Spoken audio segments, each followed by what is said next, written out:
छात्र छात्राओं नमस्कार। महाराजा सूर्यकुमार पीजी महाविद्यालय पंचकुला की ऑनलाइन डिबेटिंग क्लास में आपका बहुत बहुत धन्यवाद। छात्रों अपने जो बीए पार्ट सेकेंड यानी संसाधन भूगोल में जो अपना टॉपिक चल रहे थे उस टॉपिक के बाद आज जो अपना नया टॉपिक है वो टॉपिक है अपना मानव संसाधन यानी ह्यूमन सोर्सेज। तो ह्यूमन सोर्सेज की अपने चर्चा करें तो ह्यूमन सोर्सेज ये मुख्य रूप से संसाधन भूगोल के अध्ययन में मानव संसाधन का जो केंद्रीय स्थान है, यानी संसाधन भूगोल के अध्ययन में संसाधन भूगोल के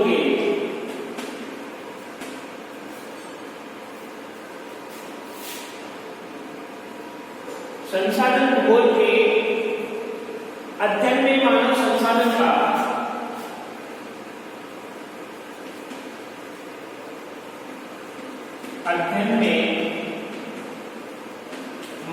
संसाधन का काफी महत्वपूर्ण स्थान है, काफी महत्वपूर्ण स्थान है। यानी संसाधन भूगोल के अध्ययन में मानव संसाधन का काफी महत्वपूर्ण स्थान है, यानी केंद्रीय स्थान है। क्योंकि प्रकृति का कोई भी पदार्थ तब तक संसाधन नहीं होता क्योंकि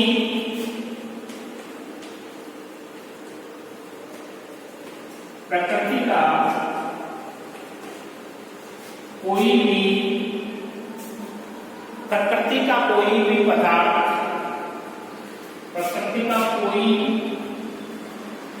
भी पदार्थ तब तक संसाधन नहीं होता, तब तक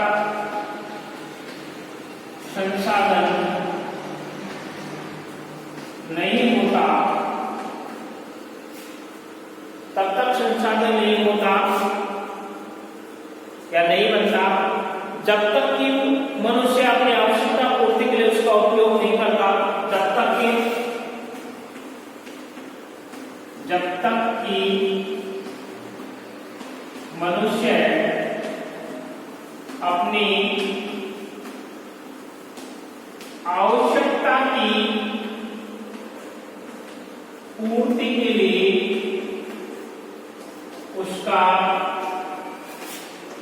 उपयोग नहीं कर लेता।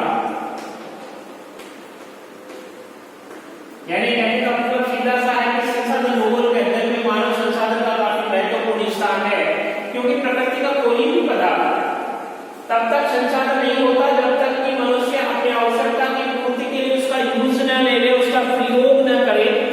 और प्रयोग करने के पश्चात कोई भी वो क्या बन जाता है, एक संसाधन बन जाता है। जैसे मान के चलो अपने इसका एग्जाम्पल जैसे अपने पृथ्वी भूगर्भिक संरचना है, इस पृथ्वी की भूगर्भिक संरचना में अपने आंतरिक भाग में जैसे चट्टानें हैं, औषधि चट्टानें मानते हैं। अब औषधि चट्टानें तो औषधि चट्टानों से अपने को क्या प्राप्त हो रहा है, अपने को पेट्रोल प्राप्त हो रहा है, यानी खनिज तेल प्राप्त हो रहा है। तो ये खनिज तेल आया कहां से, यानी कालांतर में जो वनस्पतियां हैं, जो जीव जंतु हैं, जो पेड़ पौधे हैं, ये क्या उसमें दब गए और दबने के पश्चात उसमें से एक तरल पदार्थ प्राप्त हो रहा है। वो क्या है, खनिज तेल कह सकते हैं, खनिज पदार्थ कह सकते हैं।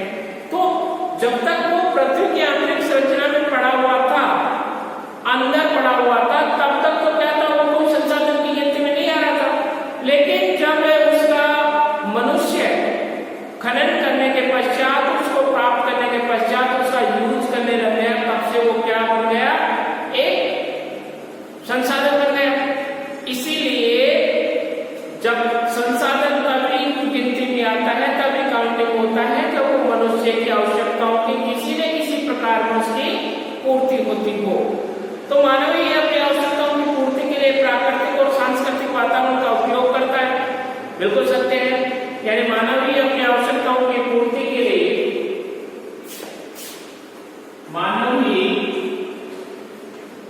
अपनी आवश्यकताओं की पूर्ति के लिए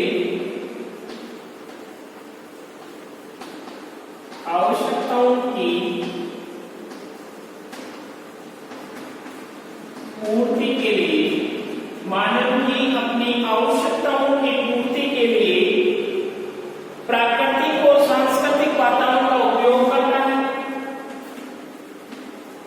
प्राकृतिक और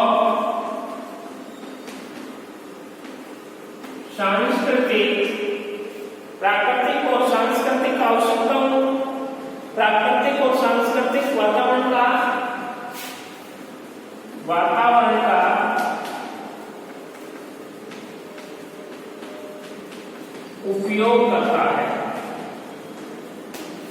उपयोग करता है। भूमि, जल, मिट्टी, खनिज जैसे भूमि, जल, मिट्टी, खनिज इत्यादि ऊर्जा के संसाधनों, वनस्पति, जीव जंतु आदि का उपयोग करके मनुष्य उत्पादन, कृषि, पशुपालन, उद्योग, व्यापार, परिवहन आदि को संभव बनाता है तथा सामाजिक संगठन, राजनीतिक प्रबंधन और सांस्कृतिक विकास करता है। तो मानव ने अपने निवास स्थान और भोजन प्राप्ति के लिए विभिन्न भूभागों का क्या किया उपयोग करने के साथ साथ ही उनके स्वरूप में परिवर्तन करके उन्हें संसाधनों के रूप में प्रयोग किया गया और उसने परिवहन साधनों तथा मार्गों द्वारा विभिन्न भूभागों को परस्पर मिला दिया। उसने मिट्टी की जो उर्वरकता शक्ति का प्रयोग करके जलवायु के दशाओं के अनुसार विभिन्न कृषि फसलों को उगाकर मिट्टी को एक महत्वपूर्ण संसाधन बना दिया। यानी मिट्टी को एक महत्वपूर्ण संसाधन बना दिया और अपरदन रोकने के लिए विभिन्न उपायों जैसे वृक्षारोपण है, सीढ़ीनुमा कृषि है, बांध निर्माण है, उर्वरकों व खादों का प्रयोग किया तथा मिट्टी संसाधन का अनुकूलतम उपयोग तथा संरक्षण भी किया गया, जिसके माध्यम से मानव ने जल से विद्युत उत्पादन, परिवहन साधन, सिंचाई, मत्स्य पालन और मत्स्य पालन के साथ साथ जल को एक संसाधन के रूप में उन्होंने क्या किया, संगठित किया। संगठित करने के पश्चात उसका उपयोग करना प्रारंभ किया। यही उसकी मूलभूत आवश्यकताओं में माना जाता है। मानव अपनी शिक्षा, विज्ञान और तकनीकी का प्रयोग करके, यानी सबसे पहले मानव शिक्षा, विज्ञान और तकनीक का प्रयोग करके प्राकृतिक संसाधनों के उपयोग से संस्कृति का क्या करता है, निर्माण करता है। और इसलिए पृथ्वी पर विभिन्न क्षेत्रों में मानव संसाधन की जो संख्या है, जो जनसंख्या है, उसका प्रादेशिक वितरण संरचनाओं के आधार पर भिन्न देखने को मिलता है। तो जनसंख्या का जो वर्तमान वितरण, अपने बात करते हैं जनसंख्या का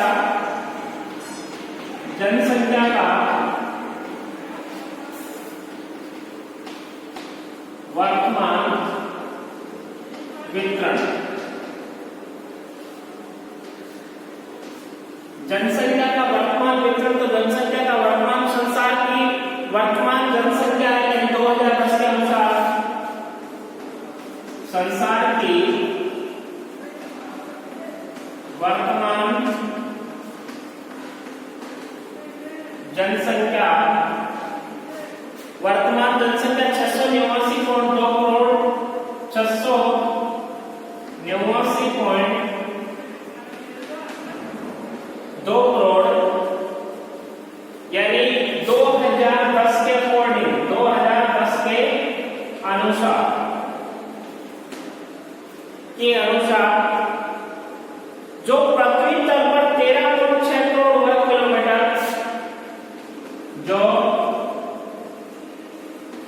पृथ्वी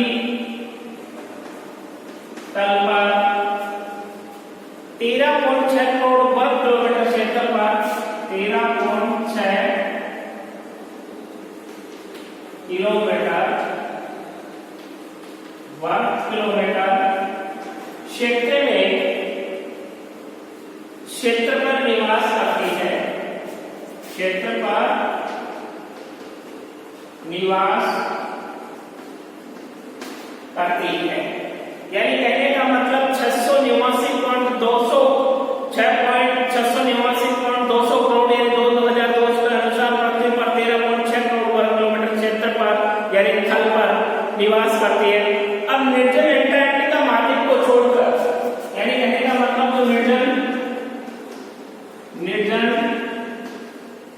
एंटार्क्टिका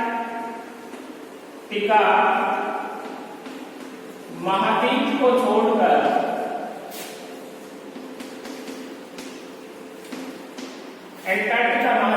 छोड़कर पृथ्वी के शेष तल पर जनसंख्या का औसत घनत्व पृथ्वी के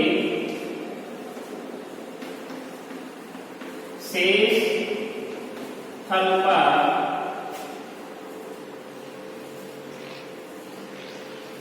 जनसंख्या का औसत घनत्व जनसंख्या का औसत घनत्व 51 व्यक्ति प्रति वर्ग किलोमीटर 51 व्यक्ति प्रति वर्ग किलोमीटर है। यानी अपने जो पृथ्वी है, यानी केवल एंटार्क्टिका महाद्वीप निर्जल जो एंटार्क्टिका महाद्वीप है, इसको निर्जल क्षेत्र इसलिए कहा जाता है क्योंकि एंटार्क्टिका महाद्वीप में हमेशा क्या होती है, बर्फ की परत जमी होती है, वहां काफी बर्फ जमी रहती है। इसी बर्फ की वजह से उस क्षेत्र में, यानी उस क्षेत्र में मनुष्य रह नहीं सकता, क्योंकि टेम्परेचर क्या होता है कि टेम्परेचर -40 डिग्री के आसपास रहता है, इसलिए वो मनुष्य का रहने योग्य नहीं रहता। इसी कारण से जो एंटार्क्टिका महाद्वीप है, इस एंटार्क्टिका महाद्वीप को निर्जल महाद्वीपों की श्रेणी में लिया जाता है, जो पृथ्वी तल के शेष तल पर जनसंख्या जो औसत घनत्व है 51 प्रति वर्ग किलोमीटर है। 51 व्यक्ति है, 51 व्यक्ति प्रति वर्ग किलोमीटर, 51 व्यक्ति प्रति वर्ग किलोमीटर है। जो किंतु यह जनघनत्व सर्वत्र समान नहीं है। ये इस जनघनत्व से अपने बात करें तो ये जनघनत्व सर्वत्र समान नहीं है, सर्वत्र समान नहीं है। अब इसका भी कारण है क्योंकि कहीं पे जल है, कहीं पे थल है, कहीं पे पहाड़ है, कहीं पे पर्वत है, तो अलग अलग जगह पे अलग अलग धरातल होने की वजह से यानी अपने ये जो जनसंख्या घनत्व है वो समान नहीं पाया जाता। अब संसार की भूतल का लगभग 2/3 भाग निर्जल प्राय है। भूतल का 2/3 भाग निर्जल प्राय माना जाता है, निर्जल प्राय है। अब ये निर्जल प्राय होने के बाद 2/3 भाग निर्जल प्राय, थोड़े से ही भाग पर जनसंख्या सेकेंडरी में संसार की लगभग 3/4 आबादी पृथ्वी के संसार की 2/3 जनसंख्या आबादी 10% भाग पर निवास करती है। यानी कहने का मतलब स्पष्ट है कि 2/3 भाग ऐसा है कि जहां जनसंख्या की आबादी वो 10% भाग पर निवास करती है। अब तो 10% भाग पर निवास करती है, तो इस प्रकार जनसंख्या वितरण का सबसे प्रत्यक्ष लक्षण इसकी क्या होती है, क्षेत्रीय विषमता। अब क्षेत्रीय विषमता से आपको पता होगा कि जो क्षेत्रीय विषमता है ये क्षेत्रीय विषमता। अब इस क्षेत्रीय विषमता का तात्पर्य आपको समझना होगा कि क्षेत्रीय विषमता जनसंख्या को कैसे प्रतिबंधित करती है, कैसे बाध्य करती है। यानी कहने का मतलब जैसे मान के चलो अपने राजस्थान की बात करें तो राजस्थान में जैसे बाड़मेर है, जैसलमेर है, बीकानेर है, इसको किस श्रेणी में जाना जाता है, यानी यहाँ रेगिस्तान है, यहाँ डेजर्ट की श्रेणी में जाना जाता है। तो डेजर्ट की श्रेणी में होने के कारण यहाँ जनसंख्या क्या काफी कम होती है। अब कई क्षेत्र ऐसे हैं जैसे लेह की बात करें तो लेह में सर्दी भी अधिक पड़ती है, टेम्परेचर कम रहता है, तो टेम्परेचर कम है, पहाड़ी क्षेत्र है, तो वहाँ क्या क्षेत्र काफी क्षेत्र ऐसा है, मेडियम क्षेत्र है। तो इन विषमताओं के कारण कहीं पर जनसंख्या अत्यधिक रहती है और कहीं पर जनसंख्या न्यून रहती है। ये किसका प्रभाव है, ये क्षेत्रीय विषमता का प्रभाव है। जहां पर जलवायु मनुष्य की योग्य रहती है उस क्षेत्र में जनसंख्या अधिक रहती है। जैसे कृषि बाहुल्य क्षेत्र है, जैसे नदियों का क्षेत्र है, नदियां जहां अपना जो जलोढ़ मिट्टी का विक्षेपण करती हैं, जमाव क्षेत्र छोड़ रखी है, उस क्षेत्र में जनसंख्या अधिक रहने का सीधा सा कारण है कि वहां क्या है, व्यवस्था है। अब जहां पर पानी की व्यवस्था होगी, पानी है, उस जगह ऑटोमेटिक क्या जनसंख्या का जमाव अधिक होगा। तो इसलिए ये जो क्षेत्रीय विभिन्नता है या विषमता है, ये क्षेत्रीय विषमता जनसंख्या के निवास स्थान को क्या करती है, प्रभावित करती है। अब बात करते हैं जनसंख्या के भौगोलिक वितरण पर। अब है जनसंख्या के भौगोलिक वितरण।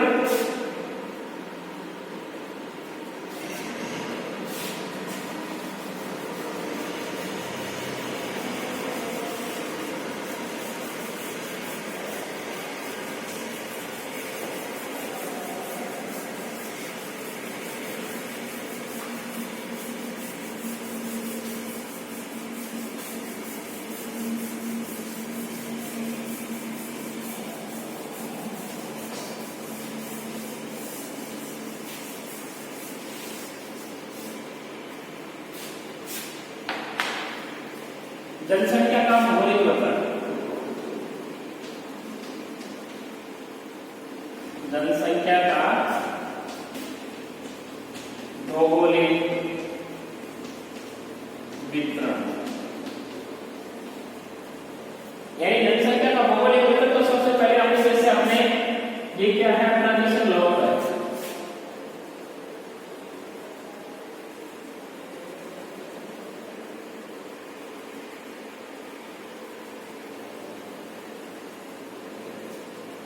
ये ग्लोब है, तो इसमें ये कौन सी रेखा है, विषुवत रेखा, विषुवत रेखा या भूमध्य रेखा, ठीक है। इसको 0 डिग्री अक्षांश रेखा कहते हैं। ये 23.5 डिग्री, ये 23.5 डिग्री, ये 66.5, ये 90 डिग्री, इसको बोलते हैं दक्षिणी ध्रुव।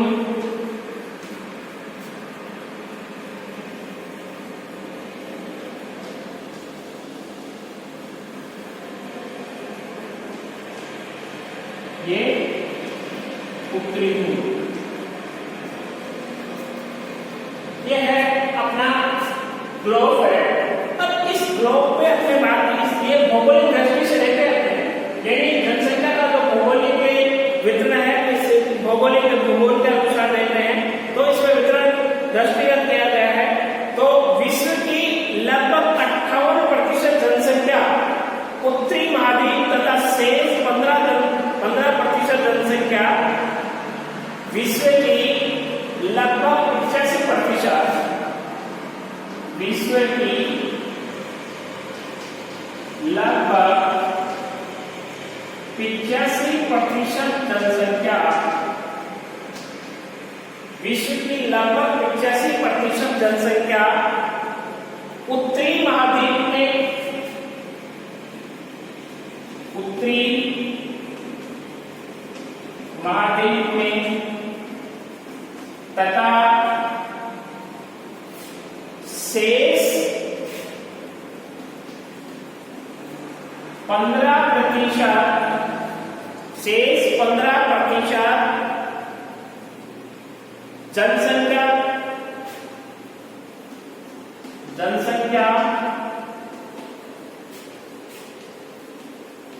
दक्षिणी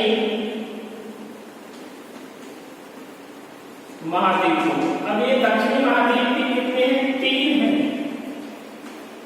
3 महाद्वीपों में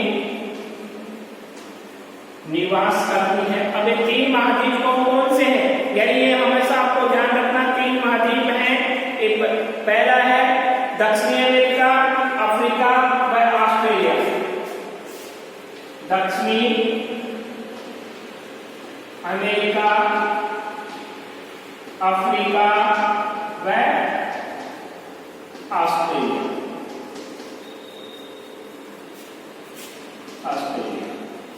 ये 3 महाद्वीप हैं, यानी विश्व की लगभग 85% जनसंख्या उत्तरी महाद्वीप में। जो उत्तरी महाद्वीप कौन सा है, ये उत्तरी महाद्वीप है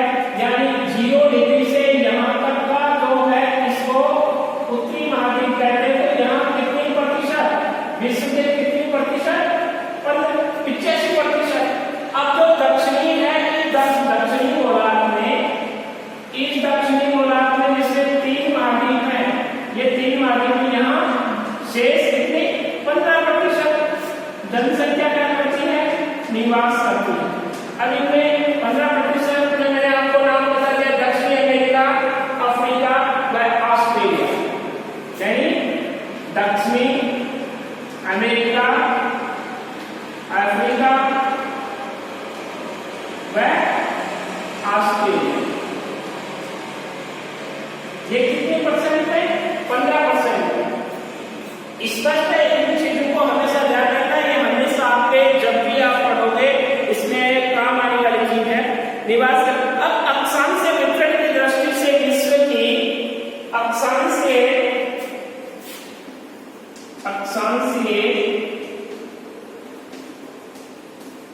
वितरण की दृष्टि से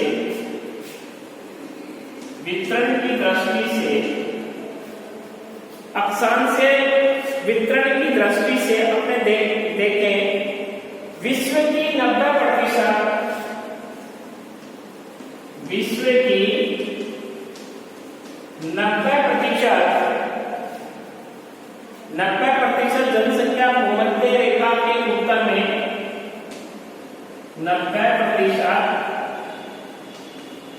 जनसंख्या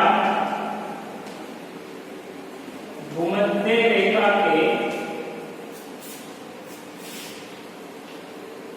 उत्तरी भाग में, जो उत्तरी भाग में ऊपर वाला भूमध्य रेखा के उत्तरी भाग में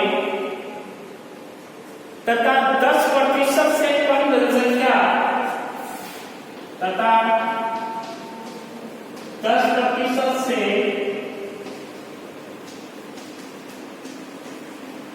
कम जनसंख्या दक्षिणी गोलार्ध में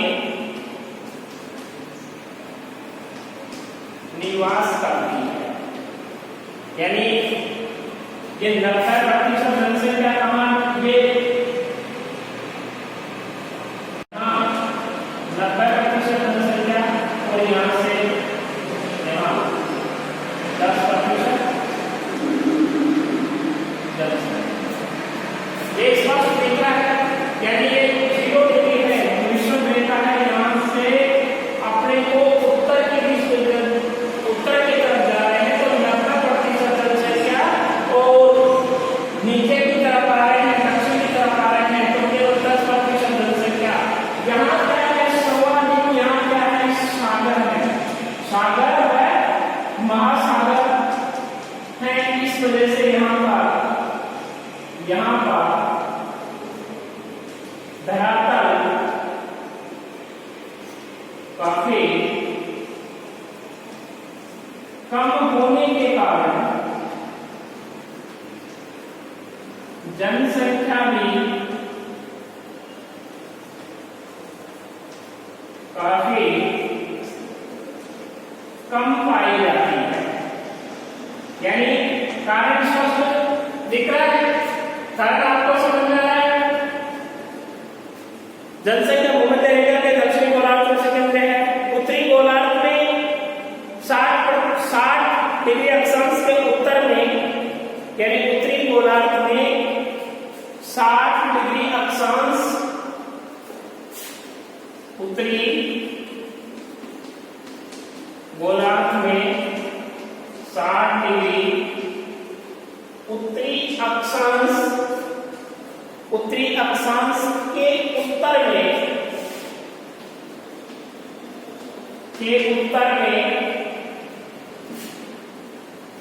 के उत्तर में विश्व की 1% से कम जनसंख्या, विश्व की 1% से कम जनसंख्या निवास करती है। क्या करती है? निवास करती है। और 40 डिग्री से 60 डिग्री अक्षांशों के मध्य, 40 डिग्री से 60 डिग्री अक्षांशों के मध्य, अक्षांशों के मध्य 30% जनसंख्या मिलती है। 30% जनसंख्या मिलती है। यानी ये कितना होगा, ये 40 से 60, तो इस 40 से 60 के बीच में कितने प्रतिशत, यानी 40 से 60 में 30% जनसंख्या निवास कर रही है, जो कौन से अक्षांश में आ रही है, उत्तरी अक्षांश में। अब बाकी से धीरे धीरे इसमें क्या कर रही है, जो जनसंख्या है और जनसंख्या में क्या हो रहा है, धीरे धीरे कमी आ रही है। अब भूमध्य रेखा से 20 डिग्री अक्षांशों के मध्य मुख्यतः एशिया में विश्व की 10% से कुछ अधिक जनसंख्या पाई जाती है। इस प्रकार 20 से 60 डिग्री उत्तरी अक्षांश, इस प्रकार 20 से 60 डिग्री उत्तरी अक्षांश के बीच, उत्तरी अक्षांश के बीच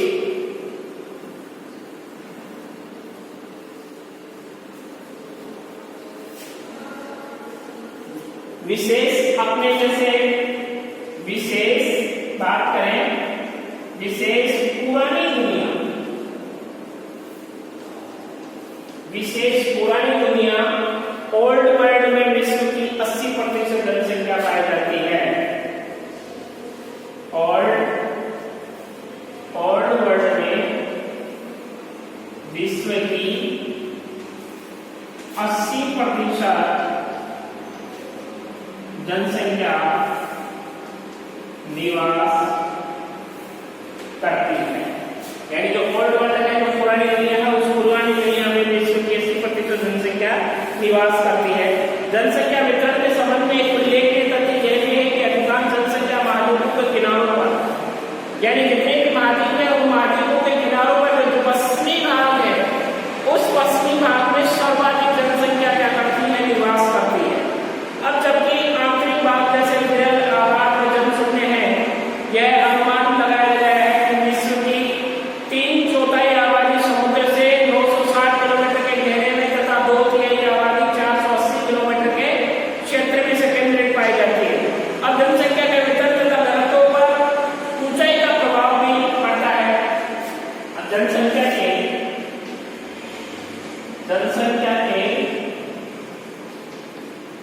वितरण व घनत्व पर ऊंचाई का भी काफी प्रभाव पड़ता है, काफी प्रभाव पड़ता है। यानी स्ट्रोजेवस्की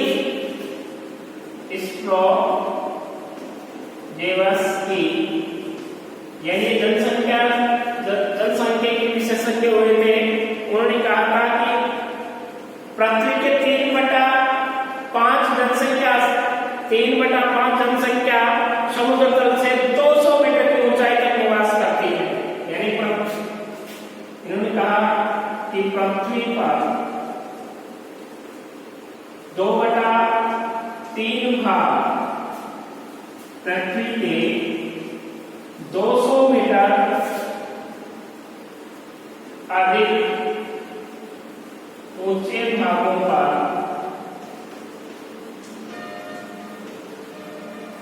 निवास करती है। कितने पर निवास करती है? अधिक ऊंचे भागों पर निवास करती है, जिसके अंतर्गत पृथ्वी का मात्र 25% क्षेत्र आता है, जिसके अंतर्गत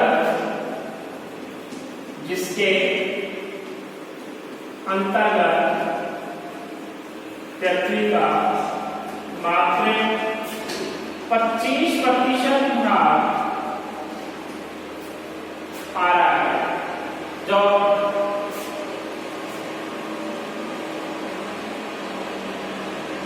ये है अधिवासी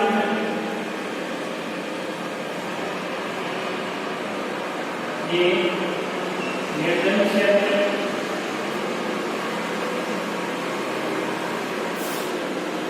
अधिवासी क्षेत्र को वास्य, इनको कुल मिला के अपने जो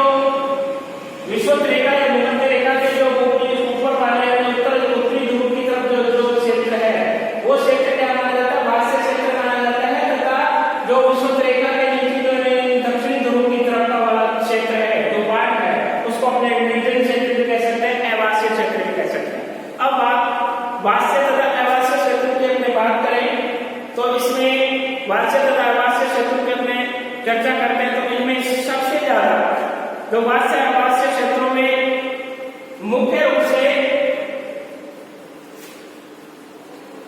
तो आज अपने जो अपना जो मेन टॉपिक था वो था कौन सा मानव संसाधन। तो मानव संसाधन का इसमें ज्यादातर राजस्थान विश्वविद्यालय के जो एग्जाम्स होते हैं जो पेपर्स होते हैं उसमें ज्यादातर क्वेश्चन आता है कि मानव संसाधन का क्या तात्पर्य है तथा विश्व में वास्य व अवास्य क्षेत्रों को स्पष्ट कीजिए परिभाषित कीजिए या ऐसे कह सकता है कि जनसंख्या को प्रभावित करने वाले कारक कौन से हैं, जनसंख्या को बढ़ने के यानी जनसंख्या वृद्धि को रोकने के कौन कौन से उपाय हैं, इसकी समस्या के क्या कारण है, इससे संबंधित काफी सारा क्वेश्चन आता है। आप अपने यहाँ तक करते हैं। धन्यवाद।